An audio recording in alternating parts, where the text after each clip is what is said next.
अस्सलाम वालेकुम दोस्तों, हमारी ये वीडियो जो है ये कमर्शियल जोग्राफ़ी के हवाले से है।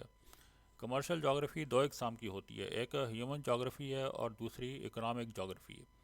ह्यूमन जोग्राफ़ी के अंदर इकोनॉमिक, सोशल, पॉलिटिकल और कल्चर चीज़ें देखी जाती हैं, यानी कि इकोनॉमिक के हवाले से वहाँ के लोगों का मेयार ज़िंदगी देखा जाता है कि वो जो एक्सपेंसिव आइटम्स हैं उनको अफोर्ड कर सकते हैं, यानी इसके अलावा उनके सोशल और कल्चर में उनकी किन चीज़ों का इस्तेमाल होता है, उसी हिसाब से ही वहाँ पे जो है सप्लाई की जाती है। इसके अलावा उनके मजहबी ख़यालात देखे जाते हैं, क्योंकि मज़हब में कुछ चीज़ों का इस्तेमाल जो है वो बेहतर समझा जाता है और कुछ चीज़ों के इस्तेमाल पे पाबंदी होती है। इसके अलावा स्टैटिस्टिक्स देखी जाती है, यानी कि पॉपुलेशन देखी जाती है कि कितनी है, इसी हिसाब से वहाँ पे जो सप्लाई की जाती है।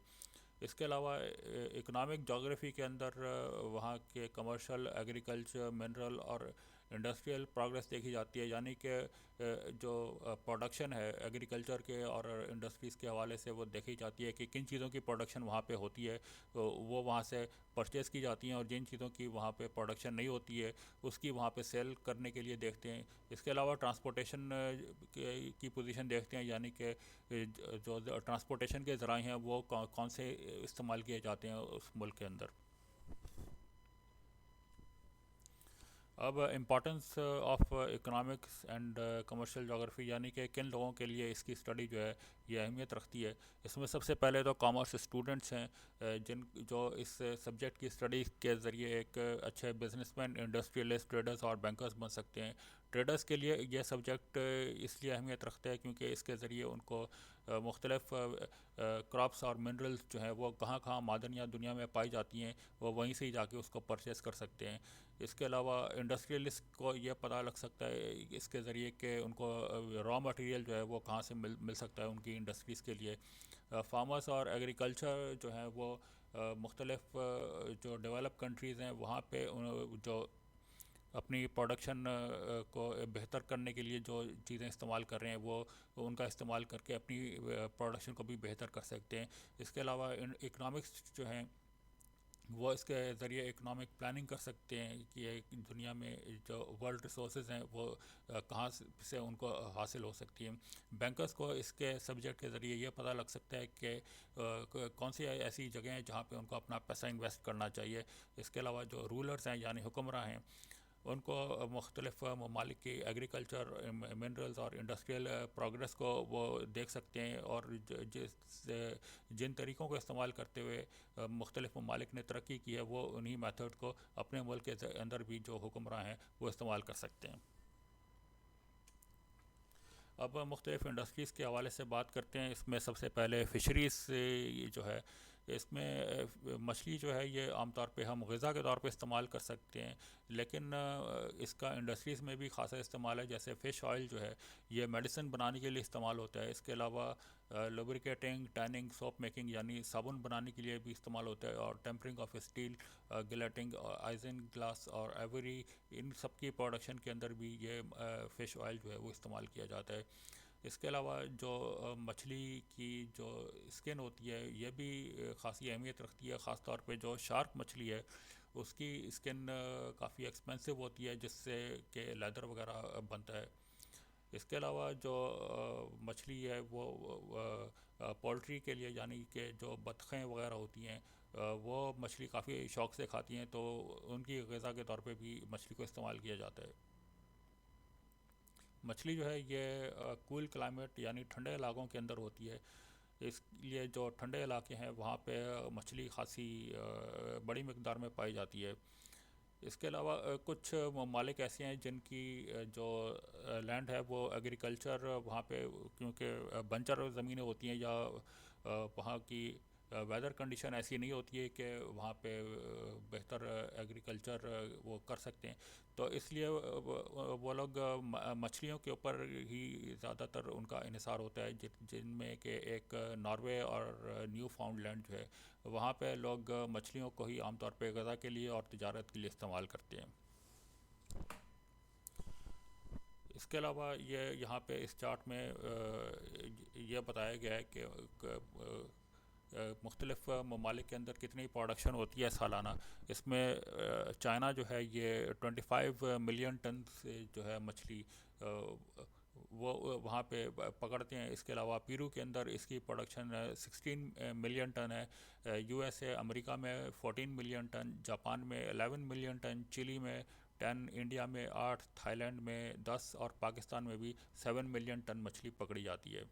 इसके अलावा रशियन फेडरेशन में भी 7 मिलियन टन है और साउथ कोरिया में 6.5 मिलियन टन जो है वो मछली पकड़ी जाती है हर साल।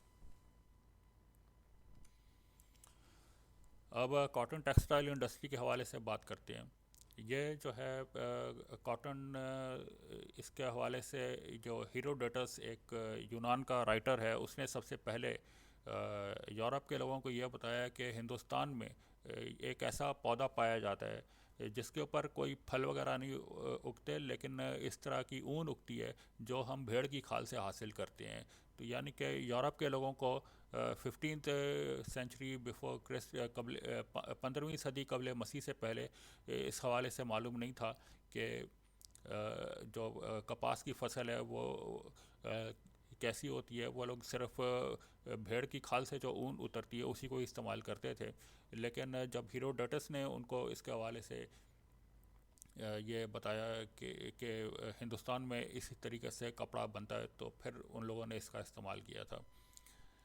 ये जो इंडिया के अंदर कॉटन मैन्युफैक्चरिंग है, ये कबल मसीह के ज़माने से लोग कॉटन इस्तेमाल करते चले आ रहे थे। और उस ज़माने में सारा काम जो है ये हाथों से ही होता था, यानी कि जो फाइबर हासिल करते हैं, इसके अलावा यार्न और मैन्युफैक्चरिंग ऑफ क्लॉथ, यानी जो उससे पहले धागा बनता है फिर कपड़ा किस तरीके से बनता है, वो सारा काम पहले हाथों से होता था। लेकिन बाद में 1785 से 1885 के अंदर जब इंडस्ट्रियल प्रोग्रेस हुई तो फिर इसके लिए मुख्तलिफ सनतें लगाई गई कपड़ा बनाने के लिए। प्रोडक्शन कितनी होती है ये इस चार्ट के अंदर दिखाया गया है। इसमें मिलियन स्क्वायर किलोमीटर, चाइना के अंदर 362 मिलियन स्क्वायर किलोमीटर कपड़ा हर साल बनता है। इंडिया में 313 मिलियन स्क्वायर किलोमीटर है। इसी तरह जापान, रशिया, यूएसए, हांगकांग और पाकिस्तान में तकरीबन 41 मिलियन स्क्वायर किलोमीटर कपड़ा बनता है। तो ये प्रोडक्शन की कंडीशन है तमाम ममालिक के अंदर। अब वुलिंग टेक्सटाइल इंडस्ट्री, यानी कि जो शीप के ऊपर से ऊन उतारी जाती है, उसकी इंडस्ट्री के हवाले से बात करते हैं। ये जो वुलिंग टेक्सटाइल इंडस्ट्री है, ये टेक्सटाइल इंडस्ट्री क्योंकि इंसान ने पहले भेड़ की खाल के ऊपर से ही ऊन उतारी है और उसको इस्तेमाल किया है और बाद में इसकी प्रोडक्शन जो है वो शुरू की थी। तो ये जब भेड़ की खाल से ऊन उतारते हैं तो इसके अंदर मुख्तलिफ धूल मट्टी वगैरह होती है, चिकनाई होती है। इसको पहले उसको धोया जाता है, उस ऊन को, उसमें से ये सारी जो इम्प्योरिटीज़ हैं वो अलग की जाती हैं। उसके बाद उसको इस्तेमाल के काबिल बनाया जाता है और इसके ज़रिए आमतौर पे ये स्वेटर वगैरह बनते हैं। इसके भेड़ की जो ऊन, उससे ऊन हासिल करते हैं उससे। इसकी प्रोडक्शन कितनी होती है? यूके में 106 मिलियन मीटर ऊन हासिल करते हैं, रशिया में 92 है, यूएसए में 83 मिलियन मीटर है, जापान के अंदर 47 मिलियन मीटर और फ्रांस और जर्मनी में 43 और 30 मिलियन मीटर की प्रोडक्शन होती है उनकी हर साल।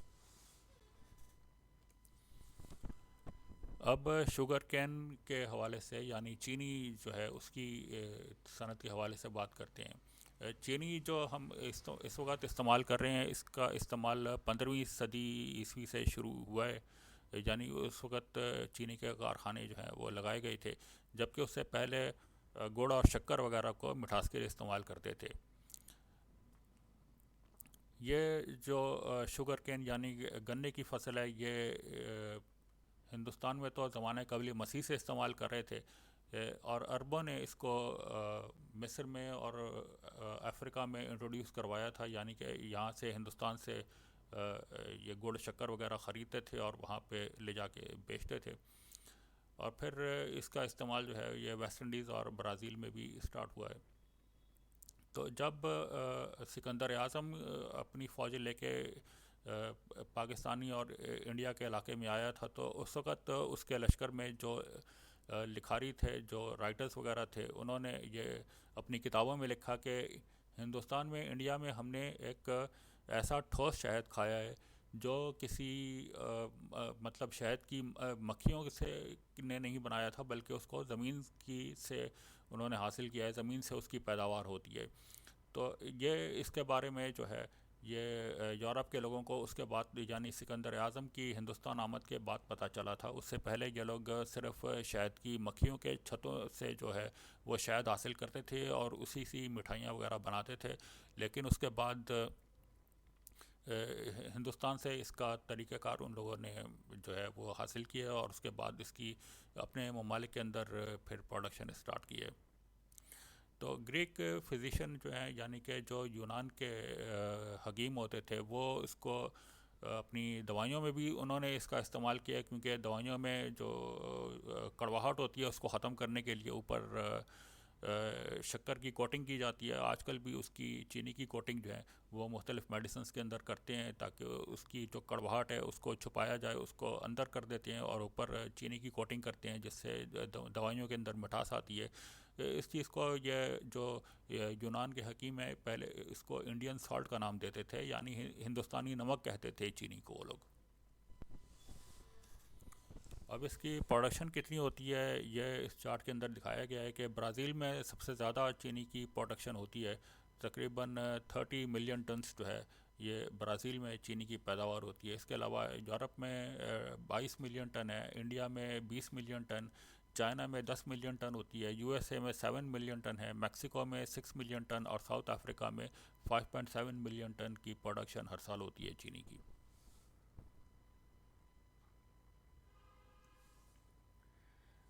अब रबर के हवाले से बात करते हैं। रबर जो है ये एक ख़ास किस्म का पेड़ होता है, जिसके अंदर से ये जूस उसका लिक्विड फॉर्म में निकालते हैं और उसके अंदर फिर मज़ीद केमिकल वगैरह शामिल करके उसको इस शक्ल के अंदर लेकर के आते हैं, जिस शक्ल में हम इसको इस्तेमाल करते हैं। ये जो रबड़ है ये उस वक्त दरियाफ़्त हुई थी जब कोलंबस ने अमेरिका दरियाफ़्त किया, तो वहाँ पे यूरोप के लोगों ने मुख्तलिफ़ ऐसे दरख्त देखे हैं जिनमें से ये जूस निकल रहा था। तो उसके बाद इसकी फिर मुख्तलिफ़ पौधे ब्राज़ील में लगाए गए इसके पेड़ जो हैं। और फिर जब चार्ल्स मैसेंटोस जो है, इसने ये वाटर प्रूफ शीट बनाई रबड़ को इस्तेमाल करते हुए, और रबर टायर बनाए चार्ल्स ने 1820 में। तो इसकी प्रोडक्शन खासे बड़े पैमाने पे उसके बाद मुख्तलिफ ममालिक के अंदर होने लग गई थी। इसमें जो प्रोडक्शन होती है, थाईलैंड के अंदर तकरीबन 3 मिलियन टन्स की प्रोडक्शन है, इंडोनेशिया में 23,000 टन्स की प्रोडक्शन, इसके अलावा मलेशिया के अंदर 1500,000 टन्स की प्रोडक्शन होती है, चाइना में 900,000 टन्स की है, इंडिया में 800,000 टन्स की है, फ़िलिपीन में 600,000 टन्स की है। इसके अलावा वियतनाम, श्रीलंका, नाइजीरिया और ब्राज़ील में भी ये इस तादाद के अंदर इसकी प्रोडक्शन होती है। अब चाय के हवाले से बात करते हैं। चाय जो है ये एक टी प्लांट होता है जिसके पत्तों से हासिल की जाती है। तो एक्सपर्ट्स ये बताते हैं कि ये ज़माना कबल मसीह में जो है चाइना में इसका इस्तेमाल होता था, और शुरू में ये मेडिसिन के तौर पे इसके पत्ते इस्तेमाल करते थे, यानी कि मेडिसिन के तौर पे मुख्तलिफ़ बीमारियों के लिए ये इसके पत्ते इस्तेमाल करते थे, लेकिन बाद में इससे फिर चाय वगैरह बनानी शुरू की थी। प्रोडक्शन इसकी कितनी होती है ये मैट्रिक टन्स में बताया गया है कि इंडिया में इतने मैट्रिक टन्स है, तकरीबन 11 लाख मैट्रिक टन्स इंडिया में प्रोडक्शन होती है। चाइना में 95,000 मैट्रिक टन्स हैं, श्रीलंका में 4,36,000 मैट्रिक टन्स हैं, कीनिया में होती है, इंडोनेशिया, टर्की, जापान और बर्मा में भी इसकी प्रोडक्शन अच्छी खासी मिकदार में होती है। अब यूरेनियम के हवाले से बात करते हैं। जर्मन साइंटिस्ट था क्लॉथ रॉब, जिसने 1798 में ये दरियाफ़्त किया था यूरेनियम, और इसको उसने सिंबलाइज किया है इसकी वेल्थ को प्लैनेट यूरेनस के साथ, और इसी हवाले से इसको फिर यूरेनियम का नाम दिया गया था। 1 पाउंड यूरेनियम जो है, इसकी जो प्राइस है वो एस्टिमेट की जाती है तकरीबन $4000 के हिसाब से। और इससे एक्सपर्ट्स की ओपिनियन ये है कि स्मॉल क्वांटिटी ऑफ यूरेनियम के अंदर इतनी एनर्जी होती है कि इससे अच्छी खासी बिजली जो है वो बनाई जा सकती है। साइंटिस्ट ने ये एक्सपेरिमेंट्स से ये प्रूफ किया है कि 1 पाउंड यूरेनियम जो है, इससे 12 मिलियन किलोवाट की बिजली हासिल हो सकती है, जबकि इतनी ही बिजली अगर कोयले से पैदा करने की कोशिश करें तो उससे तकरीबन 6000 टन कोयला इस्तेमाल करेंगे। यानी 6000 टन कोयला जितनी बिजली हमें दे सकता है, उतनी सिर्फ 1 पाउंड यूरेनियम जो है वो हमें उतनी ही बिजली दे सकता है।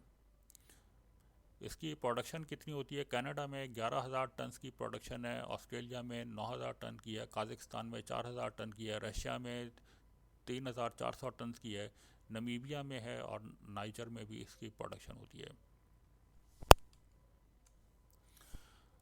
अब हाइड्रो इलेक्ट्रिसिटी के हवाले से बात करते हैं। इसमें हाइड्रो इलेक्ट्रिसिटी जो है, सबसे पहला हाइड्रो इलेक्ट्रिक स्टेशन जो है, ये फ्रांस में बनाया गया था 1883 ईस्वी के अंदर। अब इसमें 2 इसके प्राइम फैक्टर्स हैं जो हाइड्रो इलेक्ट्रिसिटी की बिजली के हवाले से।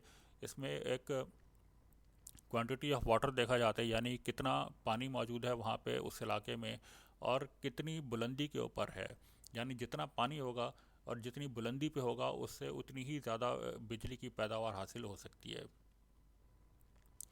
इसके अलावा वॉल्यूम ऑफ वाटर जो है, उसको यूनिफॉर्म रखने के लिए हर साल जो है, यानी कि उसको इतनी वहाँ पे मौजूद रहे वॉल्यूम ऑफ वाटर, तो इसके लिए वहाँ पे डैम्स बनाए जाते हैं जिन इलाकों में ये हाइड्रो इलेक्ट्रिक पावर स्टेशन होते हैं। अब न्यूक्लियर एनर्जी के हवाले से बात करते हैं, क्योंकि न्यूक्लियर पावर से भी बिजली बनाई जाती है। तो ये लेमन लैंग्वेज के अंदर इसको जो बिजली इससे जुड़े न्यूक्लियर एनर्जी से हासिल करते हैं, उसको एटॉमिक एनर्जी या न्यूक्लियर एनर्जी का नाम दिया गया है।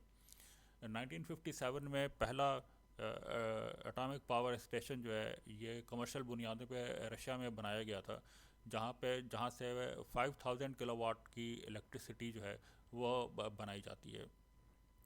इस वक्त दुनिया के 44 कंट्रीज़ के 44 ममालिक के अंदर 500 इलेक्ट्रिसिटी प्लांट जो हैं वो एटॉमिक एनर्जी से बिजली बना रहे हैं।